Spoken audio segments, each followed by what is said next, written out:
மகாராஷ்டிராவிலிருந்து நாடோடி சமூகமாக தமிழ்நாட்டிற்கு வந்து பேருந்து நிலையத்திலும் தெருவிலும் கொட்டடித்து கயிறு மேல் நடந்து கை நீட்டி யாசகம் பெற்றவர்தான் ஸ்னேகா. ஆனால் அன்று இழிவாக பார்க்கப்பட்ட அதே திறமையை வைத்து இன்று அரசு பயிற்சியாளராக உயர்ந்திருக்கிறார். சரி, நிறைய டைம் நான் வந்துட்டு நிறைய பஸ் ஸ்டாண்ட்ஸ் திருப்பூர், கோபி, சேட்டுப்பாளையம் இந்த மாதிரி நிறைய இடத்துல போயிருக்கேன். போயிட்டு பஸ்ஸில் ஏறி போய் காசு கேட்கும்போது டிரைவர் துரத்து எடுப்பாங்க, நீ பஸ்ஸில் வரக்கூடாது, கீழே இருக்க அப்படின்ட்டுருவாங்க. அந்த சின்ன சின்ன ஃப்ராக் எல்லாம் போட்டுட்டு வரும்போதெல்லாம் அதை பார்க்கும்போது எனக்கு அது போடணும் ஆசையாக இருக்கும். அதெல்லாம் அப்போது எனக்கு வந்து ஒரே ஒரு சுடிதார் மட்டும்தான் இருக்கும். அப்போது இந்த சைடு கிழிஞ்சிருக்கும். அது எங்கள் அம்மா கையில் தான் தைச்சி கொடுத்து அந்த சுடிதார் போட்டுக்கிட்டு அந்த பஸ் ஸ்டாண்டில் போய் நிற்கும்போது நிறைய டைம் ஏங்கியிருக்கிறேன் அது கிடைக்காது அப்படின்ட்டு. ஸ்னேகா அவங்க அம்மாவை கூட்டிகிட்டு பஸ்ஸில் ஏறுறாங்க. அப்போ நான் சொன்னேன், எதுக்கு நீங்கள் ஸ்னேகா கூட்டிகிட்டு போகிறீங்க, ப்ராக்டிஸ் இருக்குல்ல அப்படி சொன்னேன். இல்லை, நான் தொழில் கூட்டிகிட்டு போகிறேன் அப்படின்னு சொன்னாங்க. ஏங்க, நாங்கள் ஜிம்னாஸ்டிக் வந்து கஷ்டப்பட்டு சொல்லிக் கொடுப்போம், நீங்கள் கூட்டிகிட்டு போய் ரோட்டில் செய்ய வைக்கிறீங்களா, இது என்ன மரியாதை இருக்குது, போனான்னா எங்கள் எவ்வளோ சம்பாதிப்பா ஒரு நாளைக்கு அப்படின்னு கேட்பேன். அவங்க சொன்னாங்க 200-250 சம்பாதிப்பா அப்படின்னாங்க. அந்த சமயம் தான் நான் என் கையில் இருந்த காசு இருந்தால் நாங்கள் 250 நீங்கள் கையில் வச்சுக்கோங்க, நீ தவிர இனிமேல் நீங்கள் வந்து பிள்ளையை வந்து தொழில் கூட்டிகிட்டு போகாதீங்க. ஸ்னேகாவை இந்த நிலைக்கு உயர்த்தியதில் அவரின் பயிற்சியாளர் தனபாக்கியத்தின் பங்கு மிக முக்கியமானது. தமிழ்நாட்டின் முதல் பெண் ஜிம்னாஸ்டிக் பயிற்சியாளரான இவர் இந்த சமூக மக்களை ஜிம்னாஸ்டிக் வழியாக மேம்படுத்த தொடர்ந்து போராடி வருகிறார். ஒரு மென் கோச் தான் எனக்கு. ஃபஸ்ட்டு நான் வளரும்போது அவர் இப்போ சப்போர்ட் பண்ணுறோம்ல, அந்த மாதிரி சப்போர்ட்டு ஒரு ஸ்பாட்டிங் பண்ணும்போது வேறு இடத்துல டச் பண்ணுவாங்க, அந்த மாதிரிலாம் பண்ணுவாங்க. அது வந்து எனக்கு கொஞ்சம் பிடிக்கல. அது ட்ரெஸ்ஸு சேஞ்ச் பண்ணும்போதெல்லாம் பார்க்குறேன், அந்த மாதிரிலாம் வந்து மிஸ்பிஹேவ் பண்ணும்போது ரொம்ப கஷ்டப்பட்டேன். விமன் கோச்சாக இருந்தால் நல்லா இருந்திருக்கும். அப்புறம் நான் என்ன பண்ணிட்டேன்னா, அவர் பண்ண ஒரு விஷயத்தில் நான் +1லேயே ஜிம்னாஸ்டிக் விட்டு நின்றுட்டேன். இப்போ முடிவு பண்ணேன், கேர்ள்ஸ்னால் கண்டிப்பாக விமன் கோச் தான் இருக்கணும். மென் கோச் இருந்தால் அவங்க மிஸ்பிஹேவ் பண்ணுவாங்க, அது அவங்களுக்கே ஒரு வெறுப்பு வந்துடும். நாம் டெவலப் பண்ணணும், நாம் தான் இப்படி ஆகிட்டோம், எவ்வளோ பிரச்சனை வந்தாலும் அதை தாண்டி வரணும், அந்த குணத்தை வந்து இந்த பெண்களுக்கு கொண்டு வரணும் அப்படிங்கிற எண்ணத்தை அவங்களுக்கு விதைக்கணும். மேம் வந்ததுக்கப்புறம் தான் ஜிம்னாஸ்டிக்ஸில் எனக்கு அப்புறம் என்னோடய செட்டில் வந்துட்டு 5 பிள்ளைங்க வந்துட்டு ஜாயின் பண்ணாங்க. அப்படியே என்னோடய லைஃப்பில் ஒரு மாற்றம் வந்துச்சுன்னா ஜிம்னாஸ்டிக் ஸ்போர்ட்ஸ் லைஃப்பில் தான் என்னை வந்துட்டு வெளிக்கொண்டு வந்துச்சு.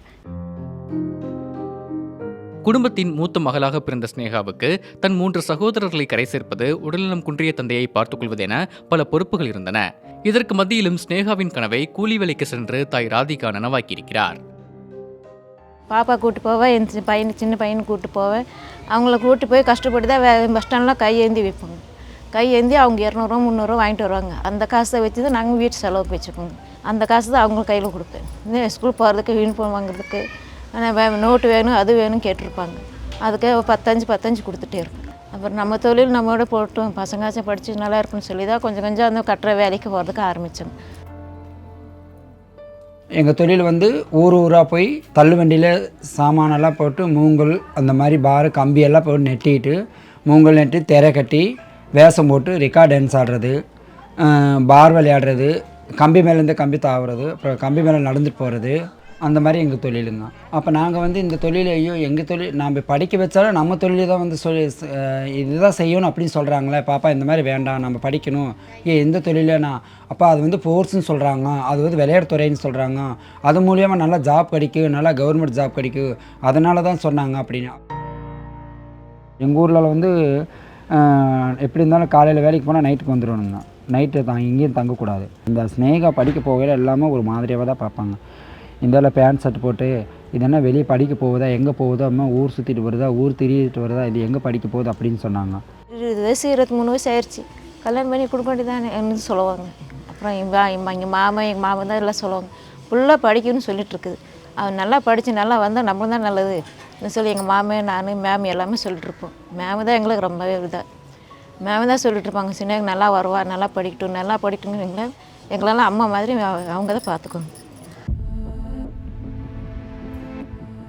என் ஊரில் என்னை எப்படி நான் வேண்டாம் நீ போகக்கூடாது அப்படின்னு சொன்னாங்களோ, அவங்க வாயாலே நான் என் பிள்ளையை நான் சேர்த்துறேன், அவங்க வேண்டான்னே சொன்னவங்க நேற்று அவங்க முன்னாடி போய் உட்காடுறேன். அவங்க என்ன சொன்னாங்கன்னா, என் பிள்ளையும் படிக்க வச்சுருந்தா இப்படி வந்திருக்கலாமே அப்படின்ட்டு. ஆக்சுவலி அவங்க 2 பேர்த்துக்குமே, சித்தி பொண்ணுங்களுக்கு 2 பேருமே கல்யாணம் ஆயிடுச்சு. நான் கண்ணு முன்னாடி பார்த்தேன், எனக்கு அப்போ கண்ணில் தண்ணி வந்துச்சு. தெருவில் கலையை வெளிப்படுத்தும் இவர்களுக்கு முறையாக பயிற்சி வழங்கினால் பல போட்டிகளில் பங்கேற்று சாதனை படைப்பார்கள் என எண்ணி இந்த ஜிம்னாஸ்டிக் மையத்தை கடந்த 2008 அரசு உருவாக்கியது. தொடக்கத்தில் வெறும் தகர கொட்டையாக இருந்த மையம் தனபாக்கியத்தின் தொடர் முயற்சியால் இன்று நவீன வசதிகளுடன் மேம்பட்ட ஜிம்னாஸ்டிக் மையமாக மாறி தேசிய அளவிலான வீரர்களை உருவாக்கி வருகிறது. கம்யூனிட்டி இப்போவும் அதை ஒடுக்கப்பட்டு தான் இருக்கிறாங்க. அவங்க இன்னும் உடச்சி வரணும்னா ஸ்னேகா மாதிரி நிறைய பேர் வரணும். ஆனால் இந்த ஸ்போர்ட்ஸ் மூலயமா தான் இந்த ஊர் ஒரு வில்லேஜ் கிராமமாக கரட்டுப்பாளையம்னு ஒரு கிராமமாக இருந்தது தமிழ்நாடு லெவலில் தெரிய போச்சு. இப்போ அவங்களுக்கு ஜிம்னாஸ்டிக் என்னென்னு தெரியாது ஒரு தொழில் பண்ணிட்டு இருந்தவங்க இன்றைக்கி இன்டர்நேஷ்னல் லெவலில் முன்னேறிக்கிறாங்க. இது மிகப்பெரிய அச்சீவ்மெண்ட் தான் சொல்வேன். பல தடைகளை கடந்து இன்று அரசு வேலையை அலங்கரிக்கப் போகிறார் ஸ்னேகா. இது அவருக்கு கிடைத்த வெற்றி மட்டுமல்ல, ஒட்டுமொத்த சமூகத்தின் வெற்றியாகவே கொண்டாடப்படுகிறது.